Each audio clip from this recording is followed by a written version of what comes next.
Have you ever imagined stumbling into a billionaire's world of betrayal and high-stakes deception while just trying to make it through your shift? Emily Carter never did. She was just a waitress, invisible to the elite who sipped overpriced coffee at Cafe Bellagio, a sleek, upscale spot in the heart of New York City. But one morning, while balancing a tray of steaming lattes, she overheard something she wasn't supposed to, a whispered plot to topple a tech empire. She could have looked the other way, kept her head down, and gone back to her quiet life. But Emily made a choice that would thrust her into a dangerous game, one that would change her life forever. The air in Cafe Bellagio was thick with the aroma of freshly brewed espresso, mingling with the sharp tang of expensive cologne and the low hum of power deals being struck over artisanal pastries. It was a Tuesday morning, and the place buzzed with its usual crowd: Wall Street brokers, tech moguls, and socialites who treated the cafe like their personal boardroom. Emily Carter, 28, weaved through the chaos with the grace of someone who'd spent years dodging distracted executives. Her black apron was stained with a faint coffee ring, her dark hair pulled into a messy bun that barely held together after 6 hours on her feet. To the customers, she was part of the scenery, no different from the polished marble counters or the abstract art on the walls. Emily didn't mind being invisible. It gave her time to think, to dream about a life beyond the grind of double shifts and a cramped Brooklyn apartment. She dropped out of college 3 years ago after her brother, Tom, swindled her savings in a surefire business venture that left her broke and distrustful. That betrayal still stung, a quiet ache that flared up whenever she saw someone playing dirty. Maybe that's why she noticed things others missed: the subtle glance between business partners, the edge in a voice, the lie behind a smile. 2 cappuccinos, 1 black, no sugar, she muttered to herself, setting her tray down at a table near the window. The glass offered a view of Manhattan's skyline, a glittering reminder of the world she served but didn't belong to. Her shift was almost over, and she could already taste the cheap instant coffee she'd brew at home while kicking off her worn sneakers. But as she poured the drinks, her ears caught a snippet of conversation from the table behind her, table 12, the one always reserved for HarperTech's big shots. James Harper and Daniel Reed were regulars, the kind of men who tipped generously but never made eye contact. HarperTech, their company, was the talk of every business magazine, a tech giant revolutionizing artificial intelligence. James, with his sharp jawline and tailored navy suit, had a quiet intensity that made people lean in when he spoke. Daniel, broader and louder, wore his confidence like a badge, his Rolex glinting as he gestured. To Emily, they were just another pair of millionaires who saw her as a coffee-dispensing robot. To billions, Daniel said, raising a glass of sparkling water and a mock toast. His voice carried a smug edge, like he was already counting his fortune. Billions, James echoed, his smile tight as he clinked his glass. Emily rolled her eyes discreetly, wiping a spill from her tray. The wonderful world of the rich, she thought, turning to leave. But then Daniel's phone buzzed, and he answered it with a grin that didn't reach his eyes. "Yeah, everything's set," he said, his voice dropping to a conspiratorial whisper. "The idiot has no idea. Once he signs tomorrow, I get everything." Emily froze, her hand hovering over a sugar packet. Her first instinct was to keep moving. Don't get involved. Don't eavesdrop on the kind of people who could ruin your life with a phone call. But something in Daniel's tone, cold and calculated, rooted her to the spot. She glanced at James, who was scrolling through his phone, oblivious to the knife being sharpened for his back. "Tomorrow. He transfers it all to me," Daniel continued, his voice barely audible over the cafe's chatter. "By Thursday, he's out of his own company, and he won't even know how it happened." Emily's heart thudded. She should walk away, pretend she heard nothing. Her life was hard enough without sticking her nose into a billionaire's mess. But the memory of Tom's betrayal flashed in her mind. His fake apologies, the empty bank account, the way she trusted him blindly. She couldn't let someone else get blindsided like that. Not if she could help it. She moved to James's side, refilling his coffee with a steadiness she didn't feel. Her mind raced for an opening, something that wouldn't make her sound like a lunatic. James barely looked up, his fingers tapping on his phone. Emily took a breath, her voice low but firm. I know I'm just a waitress, but maybe you shouldn't trust your friend so much.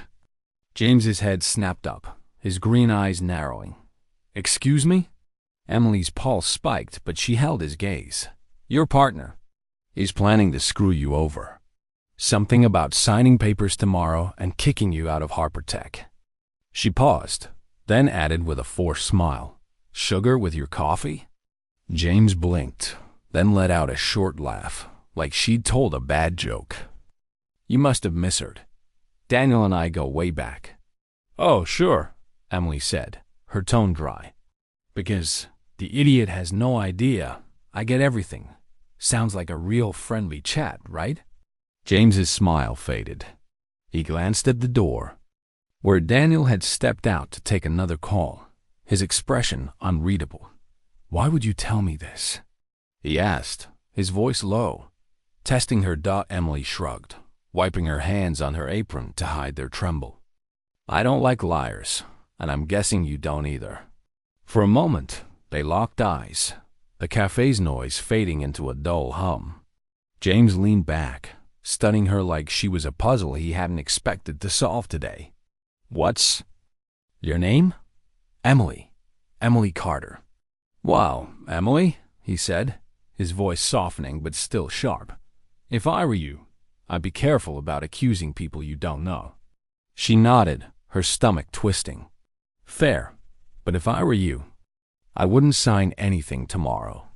She grabbed her tray and walked away, feeling his gaze on her back like a spotlight. Her hand shook as she cleared the next table, her mind screaming that she'd just made a huge mistake. At the end of her shift, Emily ducked into the employee locker room, her legs like jelly. She yanked off her apron and stuffed it into her bag, trying to shake the adrenaline buzzing through her. Rachel Bennett, her coworker and closest friend, leaned against the locker, her curly blonde hair spilling over her shoulders. What was that at table 12? Rachel asked, her eyes gleaming with curiosity. Were you flirting with James Harper? Because girl, aim high, but maybe not that high. Emily snorted, pulling on her coat. If I wanted to get fired, I'd pick a less suicidal way. So, what was it? Rachel pressed, crossing her arms. Emily hesitated, glancing at the door. Let's just say I heard something I shouldn't have and decided to open my big mouth. Rachel's eyebrow shot up. Brave or stupid? Probably both, Emily admitted, slinging her bag over her shoulder. She stepped out into the chilly New York night, the city's lights a stark contrast to the knot in her chest. As she walked to the subway, the memory of Daniel's smug voice echoed in her head. Had she just saved James Harper's empire or stepped into something way over her head? She didn't know it yet, but by morning, her life would be unrecognizable. A sleek black car would pull up to her rundown apartment, carrying an invitation to a world she never imagined entering, and a game far more dangerous than she could have dreamed. Emily Carter woke to the low rumble of an engine outside her Brooklyn apartment, a sound so out of place in her rundown neighborhood that it pulled her from her restless sleep. She rubbed her eyes, the events of yesterday overhearing Daniel Reed's betrayal at Cafe Bellagio, her impulsive warning to James Harper flooding back like a bad dream. She shuffled to the window, parting the faded curtains to peek outside. Her breath caught. A sleek black sedan, polished to a mirror shine, idled in front of her building, its tinted windows screaming money and trouble. No way that's for me, she thought, her stomach twisting. But deep down, she knew better. The night before had been a blur of second-guessing. Emily had trudged home from the subway, the cold October air biting through her thin coat. Every shadow on the street felt like a warning, as if Daniel's smug voice, "The idiot has no idea," had followed her. She tossed and turned on her lumpy mattress, replaying her conversation with James, his sharp green eyes, his half-laugh that didn't reach them, the way he'd studied her like she was a puzzle he didn't trust. Had she been reckless, sticking her nose into a billionaire's feud? Or worse, had Daniel overheard her? The thought made her shiver as she pulled her blanket tighter. Now, staring at the car below, Emily's pulse raced. She threw on a hoodie and jeans, her sneakers squeaking on the warped floorboards. The doorbell buzzed, sharp and insistent. She hesitated, her hand hovering over the knob. A scam? A lawsuit? Some rich guy's goon here to shut me up? She took a deep breath, channeling the sarcasm that had gotten her through worse. "If it's a bill, I'm legally invisible," she muttered, cracking the door open. A man in a crisp black suit stood there, his face as expressionless as the car behind him. He held a white envelope, her name scrawled in elegant ink across the front. "Miss Emily Carter?" His voice was clipped, professional. "Depends," she said, leaning against the doorframe. "If this is about jury duty, I'm allergic to courtrooms." The man didn't blink. "Mr. James Harper requests your presence. He asked me to deliver this in person." He extended the envelope, his gloved hand steady. Emily's eyebrows shot up. "James Harper? As in, tech-billionaire who might be getting stabbed in the back Harper?" She took the envelope, her fingers brushing the thick paper. The driver nodded once, turned, and strode back to the car. The engine purred to life, and the sedan glided away, leaving her standing in the doorway, heart pounding. She slammed the door, tore open the envelope, and pulled out a silver key that gleamed under the dim bulb of her apartment. A folded note slipped out, the handwriting bold but precise. "Thanks for the heads up. We need to talk. 432 Park Avenue, 10 a.m. James." Emily stared at the address, her mind spinning. 432 Park Avenue was one of those skyscrapers where even the doorman probably earned more than she did. "Okay, I'm officially in a spy movie," she said to her empty apartment, half laughing. Panicking. She sank onto her couch, the key cold in her palm. Part of her wanted to toss it out the window, forget the whole thing, and go back to serving coffee. But curiosity gnawed at her, the same instinct that had made her warn James in the first place. Plus, there was that nagging memory of her brother. Tom's betrayal, the way he'd smiled while emptying her bank account. If she could stop someone else from getting burned, maybe it was worth the risk. Or maybe she was just crazy. By 9:30, Emily was on a subway to Manhattan, the key tucked in her pocket. She'd swapped her hoodie for a blazer she hadn't worn since a failed job interview, hoping it made her look less like a waitress crashing a billionaire's lair. The tower at 432 Park loomed ahead, its minimalist facade screaming wealth. The doorman, expecting her, handed her an access card and pointed to the private elevator. "Mr. Harper's on the penthouse floor," he said, his tone suggesting she was lucky to breathe the same air. The elevator ride was silent except for the hum of her nerves. When the doors opened, Emily stepped into a penthouse that looked like it belonged in a magazine. Floor-to-ceiling windows framed the city skyline, the furniture all sharp lines and muted grays. James Harper stood by a glass table, his navy suit impeccable, a glass of water in his hand. He turned, his expression unreadable. "You came."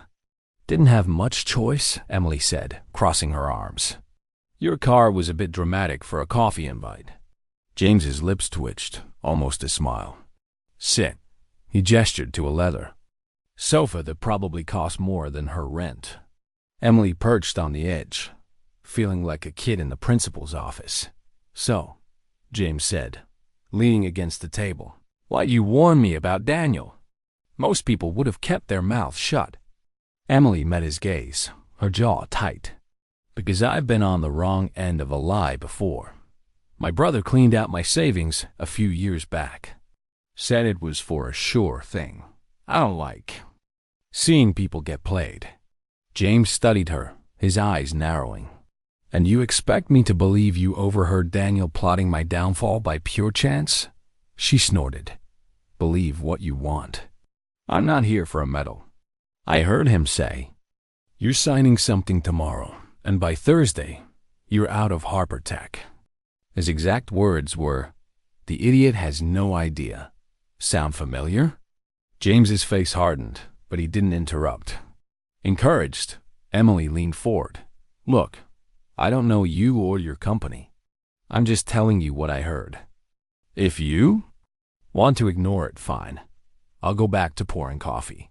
He was silent for a moment, then walked to the window, his back to her. "Daniel and I started HarperTech 10 years ago. He's my oldest friend. If you're wrong or lying, this could blow up in both our faces." "Then check it out," Emily said, her voice steady despite the knot in her chest. "You're a billionaire. You've got people for that, right?" James turned, a faint smirk breaking through. "As it happens, I do." He pressed a button on his phone, and a man entered the room, tall, with sharp eyes and a discreet scar above his eyebrow. "Emily, meet Nathan Cole. He's my investigator." Nathan nodded, his expression cool but curious.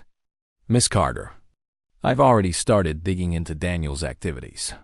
Your tip lines up with some irregularities we found." Emily blinked. "Irregularities?" "Offshore accounts, questionable contracts," Nathan said, sliding a tablet across the table. "Daniel's been siphoning funds for months. But we need hard proof he's planning to oust James." James crossed his arms. "Which is where you come in." Emily laughed, a short, incredulous sound. "Me? I'm a waitress, not James Bond." "You're the only one who heard him," James said, his tone firm. "And you're an outsider. Daniel won't see you coming." She shook her head, standing. "This is insane. I'm not risking my neck for your corporate drama." James picked up the silver key from the table and held it out. "Take this. The apartment's yours, whether you help or not. Call it thanks." For the warning, Emily stared at the key, her anger flaring. "What? You think you can buy me? I'm not that cheap." "It's not a bribe," James said, his voice softening. "It's a gesture. You stuck your neck out for a stranger. That's rare." She hesitated, the key glinting in his hand. An apartment in New York could change her life. No more debt, no more double shifts. But it felt like a trap, a step into a world she didn't understand. "I'll think about it," she said finally, taking the key and shoving it into her pocket. Back in Brooklyn, Emily paced her tiny apartment, the key burning a hole in her jeans. She called Rachel, who answered with her usual teasing. "So, did you elope with the billionaire yet?" "Ha, no," Emily said, collapsing onto her couch. "But he did send a fancy car and offer me an apartment to play spy against his backstabbing partner." Rachel's laugh turned serious. Are you sure about this? These guys play dirty. You could get hurt." "I know," Emily admitted, staring at the ceiling. "But I can't just walk away. Not after what Tom did. If I can stop someone else from getting screwed over, maybe it's worth a shot." By midnight, she'd made her decision. She texted James, "I'm in. What's next?" As she hit send, a thrill mixed with fear coursed through her. She was no longer just a waitress. She was stepping into a game where the stakes were billions and her life might be on the line. Emily Carter stood in the shadow of HarperTech's gleaming headquarters, a towering fortress of glass and steel that seemed to pierce the Manhattan skyline. The silver key, James Harper, had given her weighed heavy in her pocket, a reminder of the insane choice she'd made to trade her waitress apron for a role in a billionaire's battle. She clutched a temporary employee badge, her name printed in crisp black letters beneath the title Administrative Assistant. Her heart hammered. As she stepped through the revolving doors, the air-conditioned lobby swallowing her whole. She wasn't just serving coffee anymore. She was about to play spy in a world where one wrong move could cost her everything. The previous night, Emily had barely slept, her Brooklyn apartment feeling smaller than ever as she replayed her decision. To help James, the text she'd sent, "I'm in. What's next?" had felt like signing a contract with the devil. James's reply was curt. "Meet Nathan at 8 a.m. He'll brief you." Now, standing in a borrowed blazer that smelled faintly of mothballs, she wondered if she'd lost her mind. Rachel's warning echoed in her head. These guys play dirty. You could get hurt. But the memory of her brother Tom's betrayal, the way he'd left her with nothing, pushed her forward. If she could stop Daniel Reed from ruining James, maybe she could prove something to herself. If no one else thought, Nathan Cole, James's private investigator, waited for her in a quiet corner of HarperTech's lobby. His sharp eyes scanned the crowd, the scar above his eyebrow catching the light. He handed her a small black case, his voice low. Inside's a listening device, pinhead-sized top-grade tech. You'll plant it in the executive boardroom on the 42nd floor.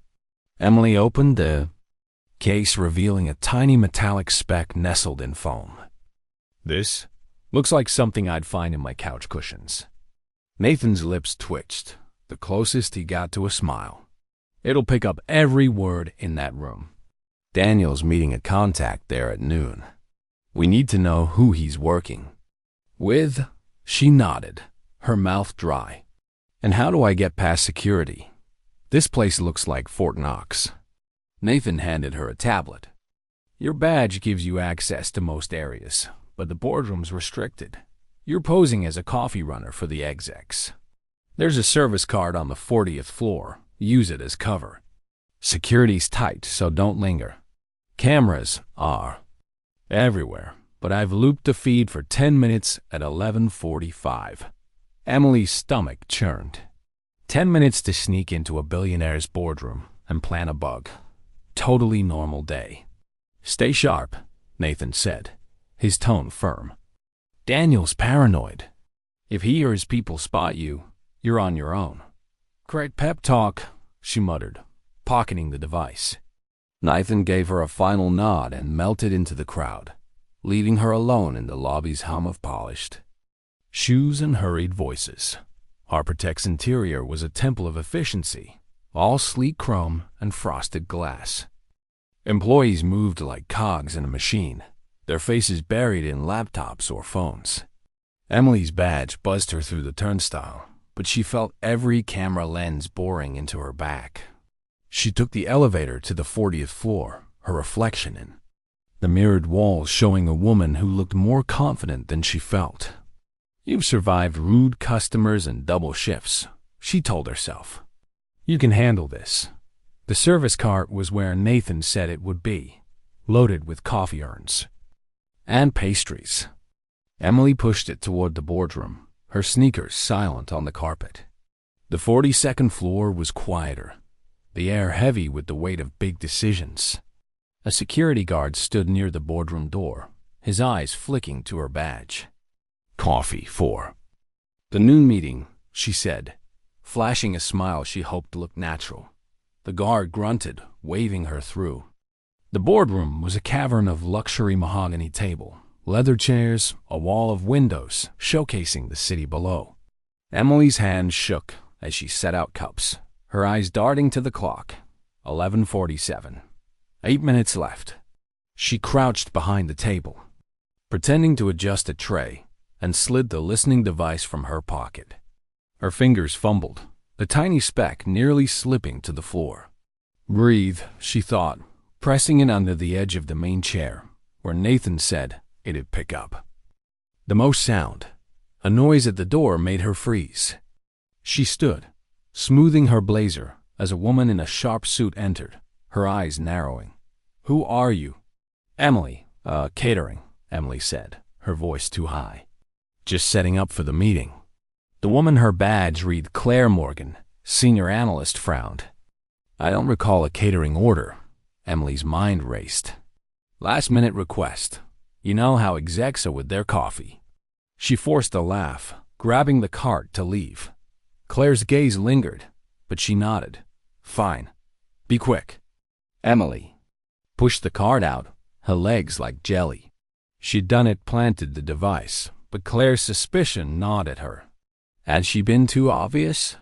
She ducked into a restroom, splashing water on her face.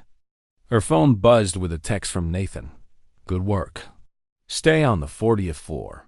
Daniel's early dot, she returned to the service area, blending in with other staff. At noon, Daniel Reed strode past, his broad frame filling the hallway. He was on his phone, his voice low but clipped. "The deal's set. Harper's distracted. We move tomorrow." Emily's blood ran cold. He wasn't just betraying James. He was working with someone else. Someone powerful.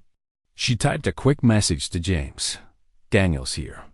Said you're distracted, and they move tomorrow. Mean anything?" James's reply was instant. "It means we're out of time. Stay safe."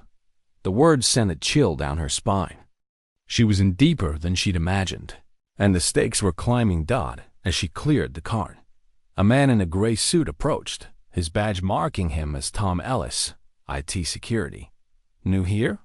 he asked, his tone too casual. "Yeah, temp gig," Emily said, avoiding his eyes. He leaned closer, his voice dropping. "Careful where you wander. This place doesn't like nosy people." Emily's skin prickled. Was he one of Daniel's allies, or just a creep? She mumbled an excuse and hurried away, her heart pounding.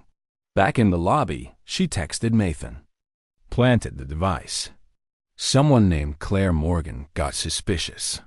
And an IT guy, Tom Ellis, gave me a weird vibe. Nathan's response was brief. "Noted. Lay low. We'll review the audio tonight." Emily exhaled, but the unease lingered. She'd crossed a line, and there was no going back. That evening, she met Rachel at a diner near her apartment, needing a dose of normalcy. Rachel's eyes widened as Emily recounted her day. "You're playing spy in a skyscraper? This is next level crazy." "I know," Emily said, stirring her coffee, "but I can't stop now. Daniel's not just screwing James. He's got a bigger plan. I need to know why." Rachel reached across the table, squeezing her hand. "Just promise me you'll be careful. You're not bulletproof." Emily nodded, but as she walked home, the city's lights felt colder, sharper. Her phone buzzed with an anonymous text. "Stay out of it." She froze, her breath catching. Someone knew she was involved. Daniel? Claire? Tom Ellis? She deleted the message, but the warning seared into her mind. She was no longer just a waitress. She was a player in a game where the rules were hidden, and the cost of losing might be more than she could pay. Emily Carter sat in the dimly lit penthouse at 432 Park Avenue, the Manhattan skyline glittering beyond the floor-to-ceiling windows like a promise she wasn't sure she could trust. The tiny listening device she'd planted in HarperTech's Boardroom had done its job, and now its secrets were about to unravel Daniel Reed's betrayal. Her fingers tapped nervously on the leather sofa, the silver key James Harper had given her still in her pocket, a reminder that she was no longer just a waitress, but a player in a billionaire's high-stakes game. Across from her, James's jaw was tight, his green eyes fixed on the tablet in Nathan Cole's hands. The air crackled with tension, and Emily knew one thing for sure. Whatever they were about to hear would change everything. The day had been a blur since Emily's nerve-wracking mission at HarperTech.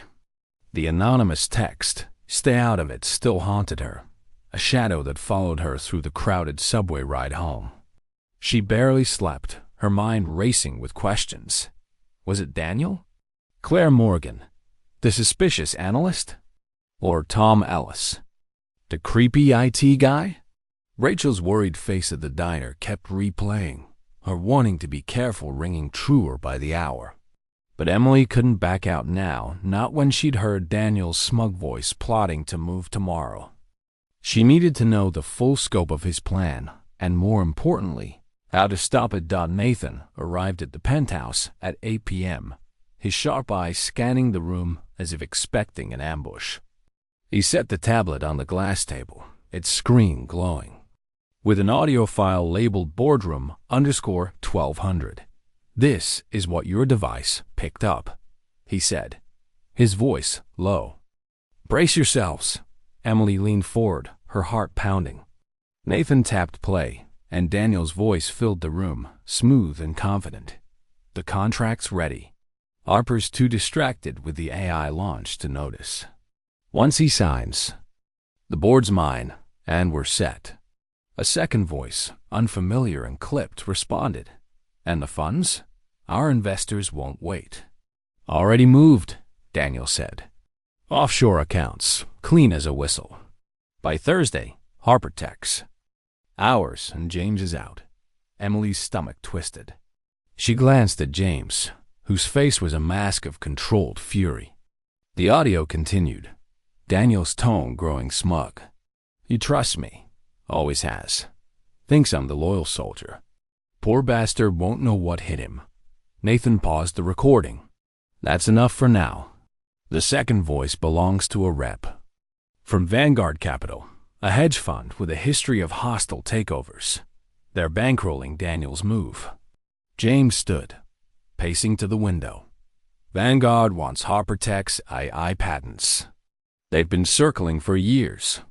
His voice was tight, like a coiled spring. "Daniel's not just stealing my company, he's selling it out." Emily frowned, piecing it together. "So Daniel's been skimming money to fund this deal, and now he's using a fake contract to trick you into giving up control?" "Exactly," Nathan said, swiping the tablet to show a spreadsheet. "We traced the offshore accounts. He's siphoned $50 million over 6 months, funneled through shell companies. The contract he wants James to sign tomorrow transfers board control to him, disguised as a funding agreement." Emily whistled softly. "That's bold and slimy." James turned, his eyes meeting hers. "Why now? We've been partners for a decade. What changed?" Nathan hesitated, glancing at James. "You want the truth? Daniel's always been in your shadow. The media calls you the genius behind HarperTech. He's the sidekick, and he hates it. Plus, his family's been leaning on him: big debts, bad investments. Vanguard probably saw his resentment and pounced." Emily felt a pang of sympathy for Daniel, quickly smothered by anger. She knew what it was like to be betrayed by family. Her brother Tom had taught her that lesson, but it didn't justify stabbing a friend in the back. So he's willing to burn everything down for a payday and an ego boost? "Looks like it," Nathan said. "But we've got him on tape. That's leverage." James stopped pacing, his expression hardening. "Leverage isn't enough. I want him to bury himself. We need a trap." Emily raised an eyebrow. "A trap? Like what? We swapped the contract with a fake one." James's lips twitched, a ghost of a smile. "You're catching on." "Nathan, can we draft a new contract by morning? One that looks identical but exposes Daniel's fraud when he signs?" Nathan nodded. "My team's on it. We'll make it airtight. Any signature ties into the offshore accounts and Vanguard's deal. But we need to keep him distracted. If he smells a setup, he'll bolt." All eyes turned to Emily. She laughed, a nervous edge to it. "Oh, come on. You want me to distract him? I'm not exactly a master of corporate espionage." "You're invisible to him," James said, his voice steady. "He sees a waitress, not a threat. You keep an eye on him tomorrow. Make sure he's focused on the signing. Nathan and I handle the rest." Emily crossed her arms, her mind racing. The idea of facing Daniel again, knowing what she did, made her skin crawl. But the thought of him smugly walking away with James's company was worse. Fine, but if he tries to kill me, I'm billing you for therapy. James's smile was genuine this time, softening his sharp features. Deal. The conversation shifted to logistics, but Emily's thoughts wandered to the penthouse's stark beauty, the cold marble floors, the minimalist art, the view that screamed power. It was James's world, not hers, yet here she was, plotting with him like an equal. She caught him watching her, his expression unreadable. "What?" she asked. Defensive. "Nothing," he said, leaning against the table. "Just wondering how a waitress ended up outsmarting my partner." She smirked. "Years of dealing with entitled customers. You learn to read people." "Tell me about it," he said, his tone shifting to something quieter, almost personal. "What's your story, Emily?" She hesitated, the question catching her off guard. But something in his eyes guarded, like he'd been burned before, made her answer. "Not much to tell. Grew up in Queens, tried college, got screwed over by my brother. Been scraping by since. You?" James's gaze flickered, as if weighing how much to share. "Started HarperTech in a garage with Daniel.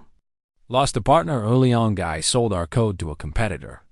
Taught me to be careful who I trust." He paused, then added, "Until yesterday, I thought I'd learned that lesson." Emily felt a pang of connection, their shared scars of betrayal bridging the gap between their worlds. "Guess we're both bad at picking people," she said. Her voice light but honest. Nathan cleared his throat, breaking the moment. "If you two are done bonding, we've got work to do. Emily, you're back at HarperTech tomorrow. Stay close. To Daniel, report anything off." She nodded, the weight of the task settling in. As she left the penthouse, the city's lights blurred below, a dizzying reminder of how far she'd climbed and how far she could fall. Back in her apartment, she sank onto her couch, the anonymous text replaying in her mind. She checked her phone, half expecting another threat, but it was silent. Too silent. Sleep didn't come easy. When it did, she dreamed of Daniel's smug grin, a contract burning in his hands, and a faceless figure watching from the shadows. By morning, she woke with a fire in her chest. Daniel thought he was untouchable, but he didn't know Emily Carter. She wasn't just a waitress anymore. She was the wild card he'd never see coming. Emily Carter stood in the pristine elevator of HarperTech's headquarters, a reflection in the mirrored walls showing a woman who looked calmer than she felt. The temporary badge clipped to her blazer read administrative assistant, but today, she was no assistant. She was the linchpin in a plan to take down Daniel Reed, a man who thought he could steal $1 billion empire with a smile and a signature. Her heart pounded as the floors ticked by, each ding bringing her closer to the 42nd floor boardroom where everything would unfold. The anonymous text from last night, "Stay out of it," still burned in her mind, but she pushed it aside. Today wasn't about fear. It was about justice. The morning had dawned gray and heavy, matching Emily's mood as she prepared for the most dangerous day of her life. She'd met James Harper and Nathan Cole at the penthouse at 6 a.m., the city still waking below. James's face was a mask of determination, but his knuckles were white as he gripped a coffee mug. Nathan, ever the professional, laid out the plan with military precision. The fake contract was ready, identical to Daniel's, but laced with clauses that would tie him to his fraudulent offshore accounts. James would play along, hesitating just enough to keep Daniel confident. Emily's role was to stay in the boardroom, posing as a note-taker, and watch for any sign that Daniel suspected the trap. If he did, she'd signal Nathan, waiting with security outside. "You sure you're ready?" James had asked, his green eyes searching hers. The question wasn't just about the plan, it was about trust, something neither of them gave easily. Emily had forced a smirk. "I've survived Black Friday at Cafe Bellagio. This can't be worse." But her stomach churned. Daniel wasn't a rude customer. He was a predator, and she was walking into his den. Nathan handed her a discreet earpiece, barely visible. "If anything goes wrong, say reschedule into your phone. I'll be there in 30 seconds. She nodded, slipping the earpiece in. As she left the penthouse, James caught her arm. "Emily," he said, his voice low, "thank you for all of this." "Don't thank me yet," she replied, her tone light but her eyes serious. "Let's make sure Daniel goes down first. Now." In the elevator, Emily adjusted her blazer, the fabric stiff against her skin. The boardroom loomed ahead, its glass doors reflecting the city's skyline like a distorted mirror. She stepped out, her sneakers silent on the polished floor, and pushed a coffee cart as cover, blending into the background as she'd done 100 times at Cafe Bellagio. But this time, her hands trembled, and the weight of the moment pressed against her chest. The boardroom was immaculate, a cathedral of power with a long mahogany table and leather chairs. A massive glass panel showcased Manhattan, the city sprawling. Below, like a chessboard, where billionaires moved their pieces. Emily set out coffee cups, her movements mechanical as she scanned the room. The listening device she'd planted yesterday was still hidden under the main chair, a silent ally. She took her seat in the corner, a notepad in hand, her pen poised to look busy. Her earpiece crackled faintly, Nathan's voice. "In position. Daniel's on his way." The door swung open, and Daniel Reed strode in, his broad frame filling the space. His tailored suit and Rolex gleamed, but his smile was too tight, his eyes darting like a man who knew he was gambling big. He carried a black briefcase, the contract inside it his ticket to stealing HarperTech. "Morning," he said, his voice smooth but edged with anticipation. Emily kept her head down, scribbling nonsense on her pad, but her pulse raced. He didn't even glance at her, just another invisible worker. James entered next, his navy suit crisp, his expression calm but calculated. He shook Daniel's hand, the gesture stiff. "Big day," he said, his tone neutral, "the biggest." Daniel replied, his grin widening.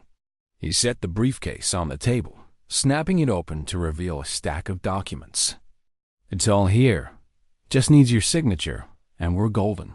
Emily's pen froze. The room felt smaller, the air thick, with unspoken stakes. She watched Daniel's hands, steady but too eager, as he slid the contract toward James. James picked it up, flipping through the pages slowly, his brow furrowing. "Lot of fine print here," he said, his voice deliberately hesitant. Daniel laughed, but it sounded forced. "You always overthink, man." "It's standard. Secures the funding for the AI launch. You trust me, right?" Emily's stomach twisted at the word trust. She glanced at James, who met her eyes for a split second, a silent signal. "Stay sharp." He leaned back, tapping the pen against the table. "I want to make sure we're covered. This is my company, too." Daniel's smile flickered. "Our company," he corrected, his tone sharpening. "Come on, James. We've been through worse. Sign, and let's celebrate." Emily's earpiece buzzed. Nathan's voice. "He's pushing hard. Keep watching." She shifted in her seat, her notepad forgotten. Something felt off. Daniel's confidence was too brittle, like he was hiding a card up his sleeve. Then happened. Claire Morgan, the senior analyst who questioned Emily yesterday, entered the room, her heels clicking. She carried a tablet, her expression unreadable. "Sorry to interrupt," she said, her voice cool. "I need to review the contract for compliance." Emily's blood ran cold. Claire's sudden appearance wasn't part of the plan. Was she Daniel's ally? The anonymous texter? She gripped her pen, ready to fake a call to Nathan, but James raised a hand. "No need, Claire. I'm handling it." Claire's eyes narrowed, flicking to Emily. "And who's this?" "Note taker," Emily said quickly, her voice steady despite her racing heart. "Just here for the minutes." Claire didn't buy it, but she backed off, taking a seat. Daniel's jaw tightened, his gaze darting between James and Claire. "Let's wrap this up," he said, his voice clipped. "Sign, James." James hesitated, then picked up the pen, his movements deliberate. Emily held her breath as he scrawled his signature, the sound of the pen scratching paper deafening in. The silence. He slid the contract back to Daniel, who snatched it up, his eyes gleaming. "Perfect," Daniel said, his voice dripping with triumph. "You made the right call." Emily's earpiece crackled. "Now," Nathan said. The boardroom door burst open, and Nathan stormed in, flanked by 2 security guards and a man in a suit HarperTech's lead counsel. Daniel froze, his briefcase half closed. "What the hell is this?" he demanded. James stood, his voice cold. "That contract you just took, it's not what you think. It ties you to every dollar you stole and every deal you made with Vanguard Capital." Daniel's face drained of color. "You're bluffing." "Am I?" James said, holding up a duplicate contract. "You signed a confession, Daniel. Every offshore account, every fraudulent transfer, it's all here." Claire stood, her tablet clattering to the table. "You set him up," she said, her voice sharp. Emily's heart sank. Claire was with Daniel. But before she could act, one of the guards stepped forward. "Ms. Morgan will need to speak with you, too."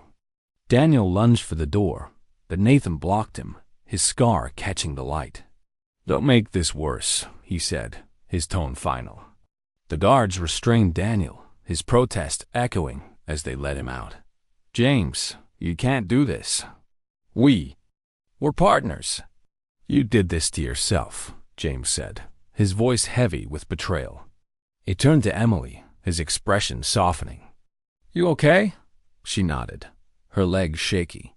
"Yeah, but that was way too close." Claire, now pale, was escorted out, muttering about lawyers. Nathan stayed behind, collecting the contract. "We've got enough to bury Daniel and spook Vanguard," he said. "Nice work, Emily." James handed her an envelope, his eyes steady. "This is for you, Director of Corporate Security. You've earned it."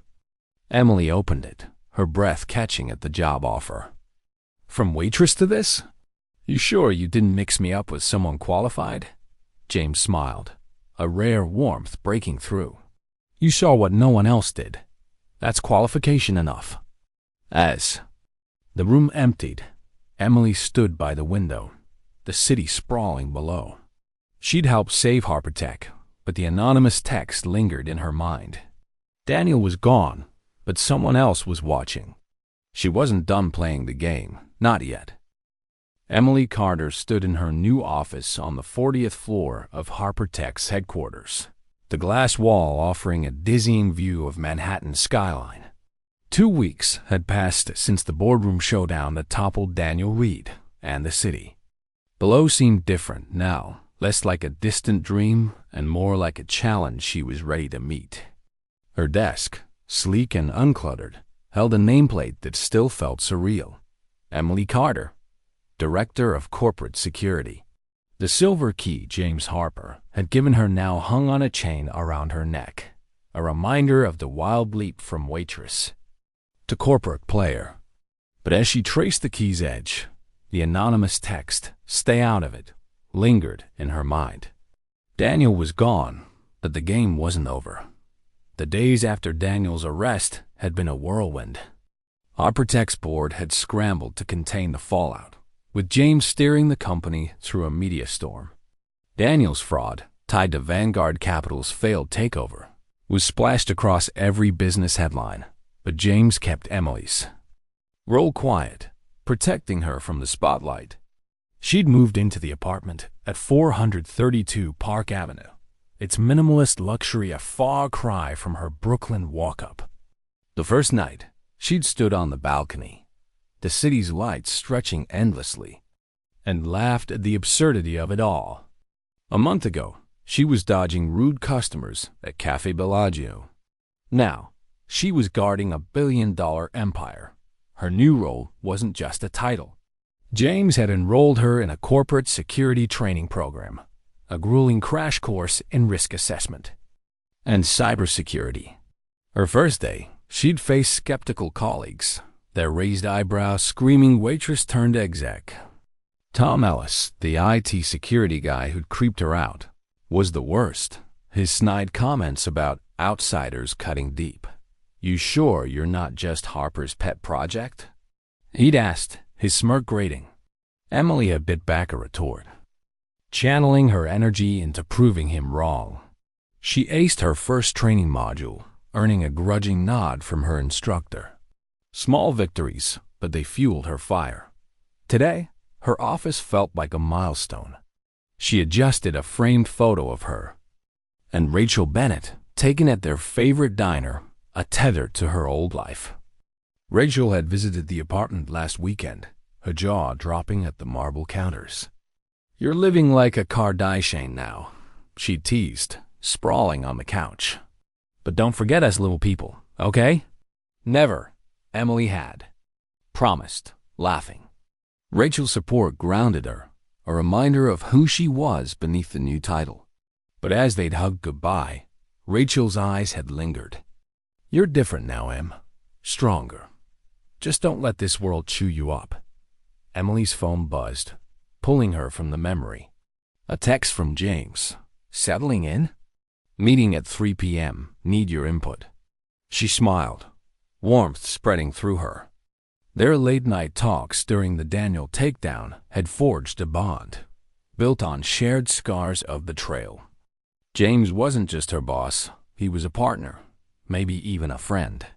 But she kept her guard up, knowing trust was a fragile thing. At the meeting, James outlined HarperTech's next steps, tightening security, auditing contracts, and preparing for the AI launch Daniel had nearly derailed. Emily suggested adding employee background checks, her encounter with Claire Morgan still fresh. "We can't assume everyone's clean," she said, her voice steady despite Tom Ellis's eye roll across the table.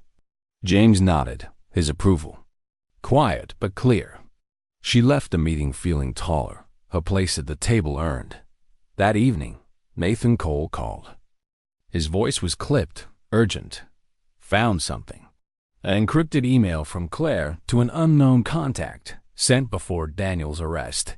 Mentions Plan B. Could be nothing, but Emily's grip tightened on the phone. Or it could be. "The person who sent me that text." "Exactly," Nathan said. "I'm digging deeper. Watch your back." She hung up, her pulse quickening. The anonymous threat wasn't Daniel's. It was someone still out there, maybe tied to Vanguard or Claire's network. She glanced at the city lights, their beauty now edged with menace. A new life came with enemies, but she wasn't the scared waitress anymore. She was ready to fight. As Emily locked her office, she reflected on her journey. She'd risked everything to warn James, driven by a belief in fairness forged by her brother's betrayal. That choice had tested her courage, forcing her to face fears she buried. It wasn't just about saving HarperTech, it was about reclaiming her own power. She thought of James, rebuilding trust after Daniel's knife, and Nathan, whose loyalty to truth mirrored her own. Their story wasn't just a corporate thriller. It was a testament to integrity, to standing up when staying silent was easier. Even Daniel, in his fall, offered a lesson. Resentment could poison anyone, but redemption was possible for those who chose it. Emily smiled, slipping the key necklace under her collar. Her story was just beginning, and whatever came next, threats, triumphs, or traps, she'd face it head-on. She stepped into the elevator, the city waiting below, a canvas of possibilities painted with grit and hope. Emily's tale reminds us that courage isn't the absence of fear, but but the choice to act despite it. Her integrity, born from personal pain, and James's willingness to trust again show the power of doing what's right, even when the stakes are sky high. Daniel's downfall warns us of the cost of envy, but also hints at the chance for redemption, a theme we all wrestle with. What lessons did you take from Emily's journey? Share in the comments below. If you loved this story of ordinary people rising to extraordinary challenges, subscribe to Legacy Stories for more gripping tales that inspire and thrill. Hit that bell icon and join our community to never miss a story that matters. Thanks for being here. See you in the next adventure.